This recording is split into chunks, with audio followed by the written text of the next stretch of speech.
Welcome to Birds of a Feather, a microcast where we explore the stories behind meaningful connections that shape our success. My name's Jeremy. I'm the co-founder of Feather, and I'm here with Cherilynn Castleman, the relationship sales expert. And I am so fired up to be here with you because as I was doing some research and just getting to know you in general, your mission is just awesome. Cherilynn, you're on a mission to help 1 million women rise into executive leadership.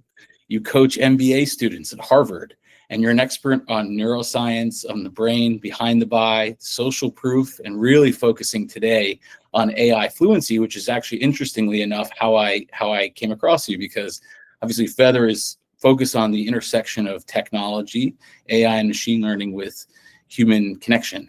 And when I looked up your series and I dove into some of the stuff that you're talking about, I was just like blown away. And there was one quote that really landed well with me. Specifically, you said, AI can help you move faster, but trust, resilience, and authenticity still win deals. And I'm so fired up to just double click on this with you. We've had just awesome conversations so far. Thank you so much for being here. Thank you, Jeremy. I'm delighted to be here. Thank you so much. Amazing. Okay, so let's kick this into gear, and maybe you could just start by giving a little bit of an overview about your goal to help 1 million women and how it's going. Thank you, Jeremy. Yeah, so I've been in sales since before Girl Scout cookies were 50 cents a box, and I tell people, stop counting. You don't have enough fingers and toes. And I'm on a mission to empower 1 million women by 2030 to sit at the table of their dreams. And what I mean by that is, as I learned early in my career, sometimes women lack the access, the financial fluency, or the AI fluency, or the executive presence to get there. And so I train and coach women to be too good to be ignored. Too good to be ignored by recruiters, too good to be ignored by their clients, or too good to be ignored by their leadership team.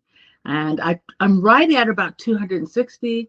And right now I coach and train a graduate course for Harvard, as well as a sales certificate, as well as the MBA program, and work with lots of Fortune 500 companies, training their sales teams and their leadership team on AI fluency.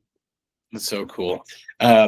When you kind of started out, like maybe take us back a little bit before you ironed that mission.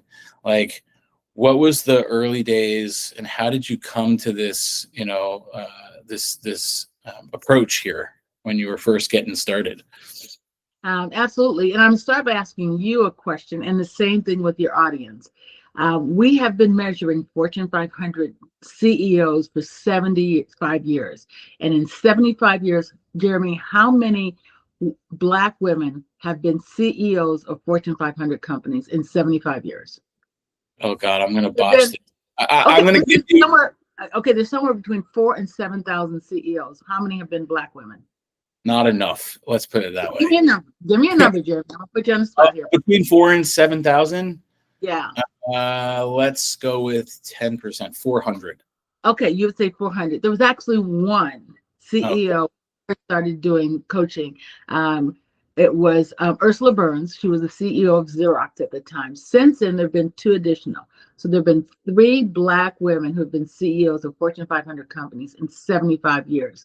When Ursula stepped down, Fortune magazine interviewed her and said, why aren't there more women of color in the C-suite? And she went on to say, women tend to go into marketing, PR, medicine, the arts, and law. And most CEOs or leaders in the C-suite come through where the juice is. And she went on to explain the juice is product and money. And I was like, that's nothing but sales. So if I can teach women about product and money, and I see sales as a gateway skill. And so if it opens doors, because we all sell, can I help more women sit at the table of their dreams? And it's absolutely happening. I was coaching and training for T-Mobile, and one of my clients was at the middle of the pack. She went on to be the top salesperson in B2B sales for the entire company within a few months of me working with her. I've got clients that have been promoted 2, 3, 4 times in a couple of years, several now VPs. Many have gone on into C-suites for top Fortune 100 companies. So It's working. I know it works, and I'm having a great time doing it. It's so cool. And it's got such a big rippling effect that if you think, and at least this is how I'm perceiving it, right? It's like you make an impact on someone's life and you give them the skills, even if it's the gateway skills to open up the door, and then they're going to go pay it forward. And if you remember when you and I first talked about, we were talking about paying it forward, and we are talking about like, just buying someone their cup of coffee or their groceries, or being intentional about sharing a compliment, but actually like enabling somebody to go do something. Man, you said 260,000. I would bet that's probably you're probably a factor of 10 in terms of how many people are actually out there. So thank you for doing that. And it's really, really wonderful. I'd love to maybe hear your thoughts about your core beliefs about relationships and where that ties into some of these skills. Like, bring me to the foundational level.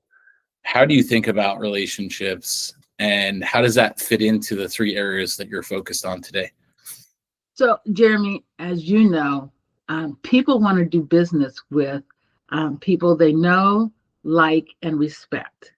And so one of the things that I challenge clients and my students is to think about, what is it that makes you unique? What is your superpower that AI will never replace? There's so many things that AI is replacing, but AI will never, ever care. It will never give a damn. And so I tell people, care about your clients, care about your industry, care about your products. I also talk about the brain behind the buy, the dopamine, the oxytocin, those neuroscience, the neurons and the endorphins that you get when you fall in love with somebody. You can trigger those with your clients by caring, by asking questions. And so one of the things that I tell people to do is ask a question that is a high connection question. And one of the examples I have is I have a client that was selling financial services, and she used to ask her clients, tell me about your insurance. And so I said, well, let's leverage your generative AI tool and ask it to write a high connection question, high value questions. And this is based upon research by Dr. Jane Dutton at the University of Michigan. And she came up with that. And if you just put in 8 high quality connections, her work will come up. And so AI suggested that instead of asking them what kind of insurance do you have, what is it about insurance that scares you? Now you think about it. We all have some fears around insurance. I'm afraid I have the wrong kind, buying the wrong, too much. And her second appointment rate went from 17% to over 42%. She shot to the top of the leaderboard just by changing that one question. I had another client who was a coach, and she used to ask people, where do you want to be in 3 to 5 years? And she was coaching women on career journeys. And AI suggested that she asked women, when was the last time you cried at work? Because if you're crying about something at work, that's when people start looking for a coach. And so think about your favorite discovery questions. What I challenge people to do is drop those into an AI tool and ask AI, how can I ask these as a high quality connection? And because I want to connect with my clients. And so that's just one example of how I look at it. And so I tell people it's about getting people to fall in love with you, because love is where the trust is. And as you may have known, both LinkedIn and Salesforce's State of Sales report said that 85% of B2B buyers expect sellers to show up as trusted advisors. And trust is that love. Trust is that connection. Advisor, that's something totally different. And that's something else I teach and talk about. But I want to focus on the trust and the love. That's awesome. Let me double click on that for a second, because I am 100% on board with you. And I want to take this 2 ways. First, I want to talk about how you maintain that trust in between the transaction. And second, I want to talk about how you don't over-rotate into technology to take you out of the loop of being authentically you, because I think there's a risk of that. And I use AI in large language models and ChatGPT all the time. In fact, we're building a technology that uses some of these modern technology too. So, but I think there's a fine line between authenticity and automation that we need to be careful as people to cross. So like, just circling back on the trust piece, we as people and our human behavior, at least my experience in sales and leadership and building teams, is like, especially in stack ranked, environments, like I got a quota, I got a prospect, I got to close a deal. This is where my attention goes. And so we naturally have more interaction, and I can ask those questions, and you can fall in love with me and I can fall in love with you, and we could build a great relationship. And then we do the deal.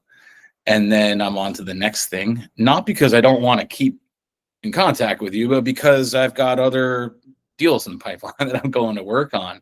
So I wanted to just kind of get your thoughts on, once you establish that relationship, how do you talk to people, or how do you even think about it for your own business as well, maintaining and nurturing those relationships, right people, right place, right time, knowing that you only have 24 hours in a day? So where I challenge my clients is actually start with caring. I say, pause for a second, and what is it about their business that you care about? What is it about them that you care about? And if you care about somebody, then you're always going to find time for them. It's like caring for a friend. And so we have to remember that if people want to do business with people that they like and they trust and they know, then it's about caring. And so I've coached women for years now, and I have 100% money back guarantee. Because of all these risks and layoffs, I'm doing so much pro bono coaching right now because I care about my clients. I may have helped them get a job or lead their field 2 or 3 years ago. If they come back to me now and they're out of a job, I'm going to coach them because I care. I may not be giving them a full hour. I may be doing it in smaller segments. I may be doing it in small group coaching, but I still care, and they know that. And so even after the deal is done, let them know that I'm here. I'm here for you. I still care. Always make time for them. And I connect with people. I have over 20,000 connections on LinkedIn. I do have a VA, and I make sure that I am touching every one of those clients just about every quarter, inviting them, sharing something, connecting with them, because I care. And that's one of the reasons why I think LinkedIn asked me to be an influencer. There are people who have 100,000 connections, but they don't have the engagement that I have and the connection. And so it's about truly caring. Yeah, that's amazing. And just going back to what you were talking about in insurance, which is actually the wedge that Feather is focused on, because it's hard, especially brokers. Like, they're getting their lunch eaten by the same carriers they have to sell policies for. Their wholesalers and MGA partners are going direct to the customer, and the customer at the end of this literally happened to me today. So it's crazy that you brought this up. I got a message from my auto carrier saying that my policy was lapsing. And I'm like, what's that all about? Like, came out of the shower. It's definitely not the first thing you want to be thinking about when you're getting your day started. I'm like, why didn't my broker call me and like get in front of that? And so now I'm like in a negative headspace, but the broker didn't even have visibility into it because there's so much disconnect in the insurance technology landscape. I mean, it's literally like a spaghetti ball of different things going on. And so I called them up, and they were like, oh yeah, we're trying to solve this, or we're trying to, it's not a problem. We'll get this over and everything will be fine. It's like, okay, cool. Thanks for at least, calming my fear. Right. But the point is that, if that broker is also doing what you're doing, which is once a quarter, not when there's a renewal, reaching out to me to just see how I'm doing and try and add value and help me out with something, like that initial feeling of frazzled trust or lack of trust, lack of loyalty, that like it scales fast, can be calmed down, because I know the person I'm talking to is not just in it for doing the deal with me in that moment. And I really think that's important for us to go build champions and relationships, not when it's just in our best interest, but find ways to help the people. So kudos for you for doing that. I know that it makes a huge impact. And when you look at technology, coming back to the other question, like technology can help scale us. Like a tech like Feather ideally is going to help us be, manage some of the back of house things easier so we could show up for our people better and things like that.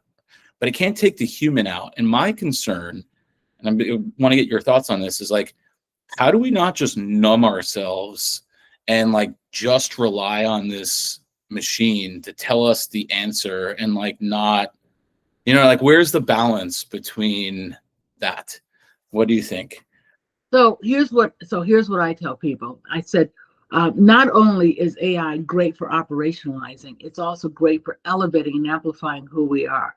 So every morning, first thing I do is I go into AI and I spend 15 minutes and I say, what am I missing?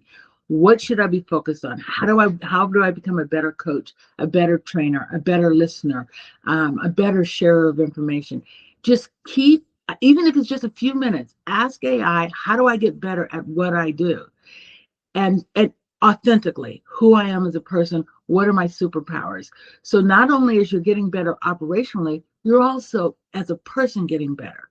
And so if you just keep doing that, you're going to be top of your game because both of those are rising together. And there's no way AI will outpace you because you're raising and you're getting better. And I always tell people, even if you use it as a reflection guide, ask AI, what questions should I be asking myself? If I want one, spend 5 minutes doing a reflection on, here's what I'm doing well, what could I be doing better? What am I missing? What insights? What are some new discoveries? How do I get better? And it's a very simple, it's not a hard charge. It can be a very simple question, just a thought. One day it was just like, slow down, listen better, just slow down and listen to just what is your brain telling you about what do people need right now.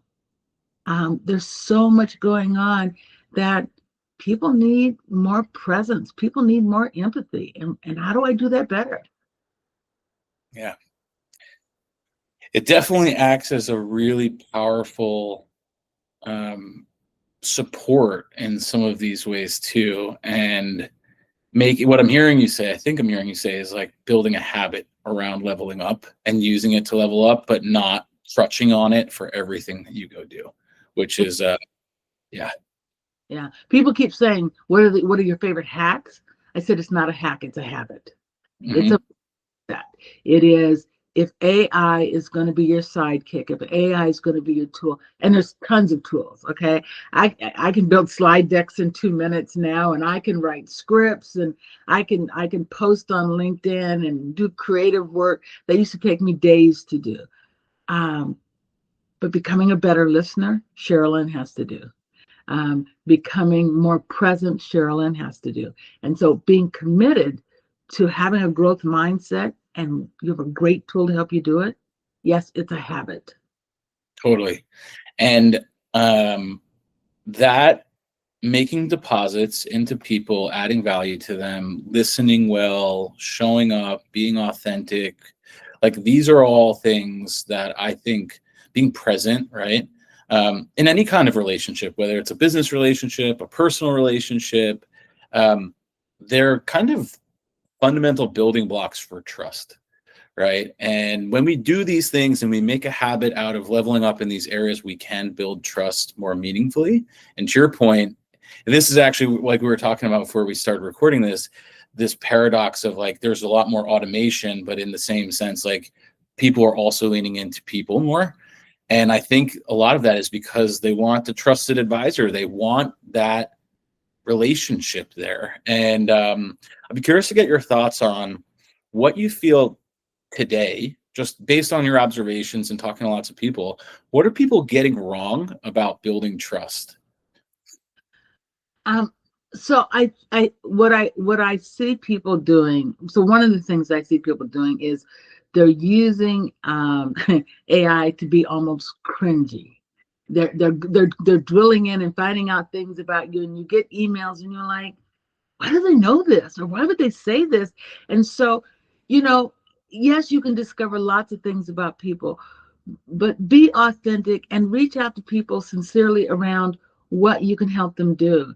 And so I would say just be careful with and trust people's information. Be careful with other people's information, that you're not sharing, selling other people's information without their permission, and that you're using it to build an authentic connection. Think about anybody you've ever met that was pretentious. Okay, somebody that was pretending, putting on airs. I think about sometimes at family gatherings, a cousin will show up with a new girlfriend or boyfriend, and they'll be so full of pretense that everybody sits around going, "Yeah, right." Well, that's what people do in sales and business when Yeah. you are pretending. So if you don't like people are pretending, don't pretend. So don't pretend like you care. Don't pretend like you really care that I got from others. Don't pretend like you know what my business is like. If you don't care, don't do it. Take the time to be authentic and care, and go from that standpoint. So number one, don't use information to be cringy. That's horrible. The next one is people try to get one and done. It's an iteration. Keep improving, knowing that it's improved. I say curiosity is the number one critical success factor for 2026. Be curious. Be okay with experimenting. Try things until you find things that work and that work well for you. And yes, you can ask thought-provoking and high-quality connections, but my goal is not to make everybody cry immediately. My goal is not, that's not my goal. It happens in coaching and training, but my goal is to connect, and you can connect with people in lots of ways. So treat people the way you want to be treated, be authentic, be respectful of all the data and information that's out there. I think those are things that people are getting wrong. Yeah, I couldn't agree with you more on that. And I think you're really nailing it. And as we kind of wrap up here, you've kind of alluded to a lot of these. So like once we publish this episode, we'll pull some of these facts and ideas and things out. But I want to maybe just ask like one pointed bit of feedback for anyone who's listening that you think that they could go do that will help them improve their relationships. But I'll give you a scenario to consider, which is, hey, inherently I am introverted. Inherently I'm not a high empath. Inherently, like, maybe I can do this or I'm aware of it.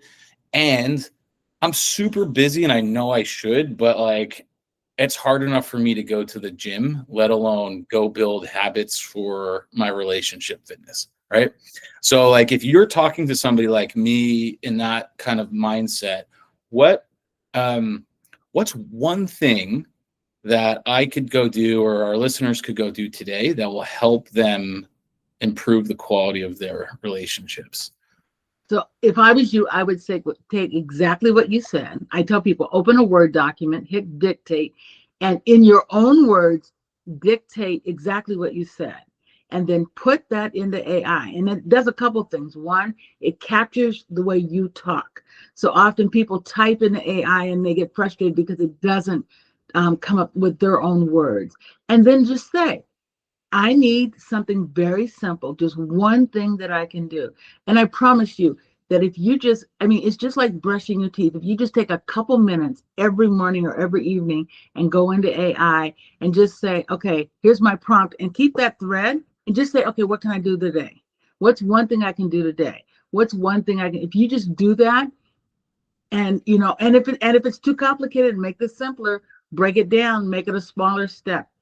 It's a habit. 28 days of doing something over and over again. You know this, everyone knows this. It's not 28 days, it's 28 days of doing it. So if you do it once a month, it's 28 months. So just every day, one small step, and make it specifically for you. Don't do what I do. Make it yours and just dictate exactly how you're feeling. I'm an extrovert, I'm introvert, I'm really busy, I'm a working parent. This is when I'm at my best. And it will work for you. I promise you. My clients have done it, and it works so well. So good. In Atomic Habits, they talk about this as habit stacking, where it's like each time that you get a little bit better and better and better, it's really incredible to see. Like you look back 3 months, go by and you've actually done this deliberately every day, how much more and further you've come. I think the key, at least for me, I've got a schedule that's like pretty gnarly. It's up and down all the time. It's just block the time. So even if it's that 5-minute or 10-minute kind of thing, put in the calendar and stick to it. Yeah, at least that's definitely something that I've been finding is helpful as well, as like just find that slot to do it. Cherilynn, this has been so awesome talking to you, and we could go on forever. And I'm excited to just continue building a relationship with you. The things that really stood out to me is that it's not just a one and done kind of thing with relationships. It is about showing it up. It is about being authentic. It is about leveraging what's available to us too, right? Like, don't have your head in the sand. There's tools out there that can make us amplified.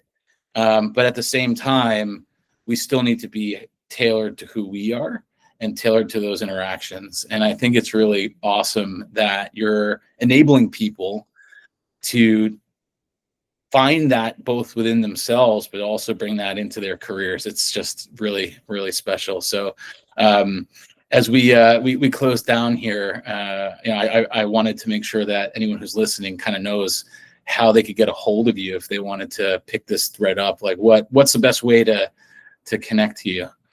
The best way to connect with me, Jeremy, is on LinkedIn. It's just Cherilynn Castleman.